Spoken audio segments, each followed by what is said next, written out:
मैंने बनाए हैं, मैंने पूरे किए। मैं आपसे भी कहता हूं कि आप भी बना सकते हैं, आप भी पूरे कर सकते हैं।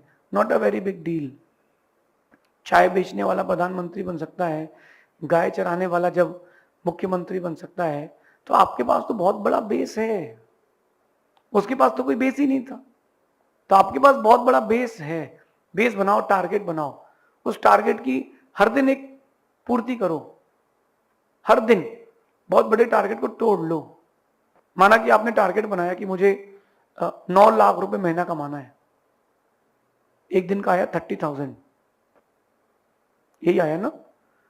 30,000 रुपीज मुझे पर डे कमाना है। 9 लाख देखोगे तो बड़ा अमाउंट है, 30,000 देखोगे बड़ा अमाउंट नहीं है। आपको पता है कि मेरी बुक में 12 चैप्टर्स हैं, तो हर मंथ के हिसाब से डिवाइड करो। लेकिन एक बात, मैनेजमेंट का रूल ध्यान रखना, जितना टाइम हो उससे कम टाइम का अचीवमेंट रखना, तब आप टारगेट टाइम पे कर पाओगे। महीने के 30 दिन नहीं मानना, महीने के 25 दिन मानना। जब आप स्टडीज करो और 12 चैप्टर हैं तो साल के 12 महीने मत मानना, साल के 9 महीने ही मानना। उससे आप रिवीजन कर पाओगे और रिवीजन से आप एक विशेष स्थिति पर आ पाओगे। इसलिए लक्ष्य बनाएं। दूसरा, समस्याओं को हटाएं। जो प्रॉब्लम्स है, हर्डल्स, उनको हटाओ।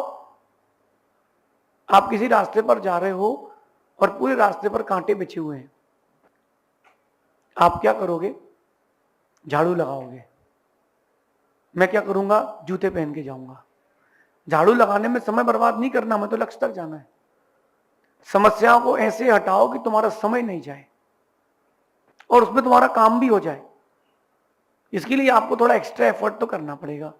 तो समस्याओं को हटाइए, क्योंकि जहां समस्याएं आती हैं वहां लक्ष्य पीछे रह जाता है।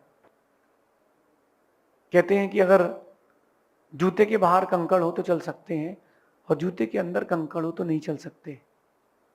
समस्याएं जो है आपके अंदर में कंकड़ है, आपके जूते में कंकड़, आप चल नहीं सकते। और कंकड़ अगर जूते के बाहर है तो तुम दौड़ भी सकते हो। तो ये टारगेट अपनी लाइफ में बनाओ कि समस्याओं को हटाओ। आप पहले लग जाते हो काम करने में, नहीं नहीं, पहले समस्याओं को हटाओ। आप कोई काम कर रहे हो तो उसकी योग्य सामग्रियां पहले इकट्ठी कर लो। माना कि आपको कुछ पेपर्स हैं, फाइल्स, उसमें पंचिंग करना है। पहले आप स्टेपलर ले आओ, स्टेपलर ले लो, टेप ले लो, सब चीजें सामने रख लो, फिर चालू करो। फिर आपने 25 पेज स्टेपलिंग कर दिए, अब हवा चल रही है और आपको स्टेपलिंग के लिए उसके अंदर डालने वाली पिन लेने के लिए वापस जाना है। पहले लाके रखो। ये हर्डल्स हैं, इनको हटाओ। और तीसरी बात है, अपने काम में लग जाओ। कौन क्या कह रहा है, कौन क्या सुन रहा है, ओम इग्नोराय नमः। पड़ोसी गाली दे रहा है ताकि तुम्हारा डिस्ट्रैक्शन आए, सुनना ही नहीं। मैं एग्जाम देने बैठा था, डिसीजन मेकिंग का मेरा पेपर था एमबीए का। पीछे से आवाज आती, मैं बहुत लिखा, मैंने उस दिन 65 पेजेस लिखे थे 3 घंटे में। पीछे से आवाज आई, एक और कालिदास आ गया है। मैंने कुछ नहीं कहा, ठंडी का मौसम तो मैं ब्लैक ड्रेस पहना था, मैंने कोई उत्तर नहीं दिया। जब रिजल्ट आया, मैंने टॉप किया, तो मैंने कहा कालिदास ने जीत ली। बात समझ गया? जीत से जवाब दो, जीत के जवाब मत दो। इसलिए अपने काम में लग जाओ, काम में लग जाओगे एक दिन जीत मिलेगी। ये 3 स्टेप है, लक्ष्य बनाओ, समस्याओं को हटाओ और काम में लग जाओ, आप सफल होंगे। मेरा मानना है एक दिन तुम्हारा काम तुम्हें खुद सफलता दिलाएगा, इतना बड़ा नाम दिलाएगा कि आप सोच नहीं पाओगे।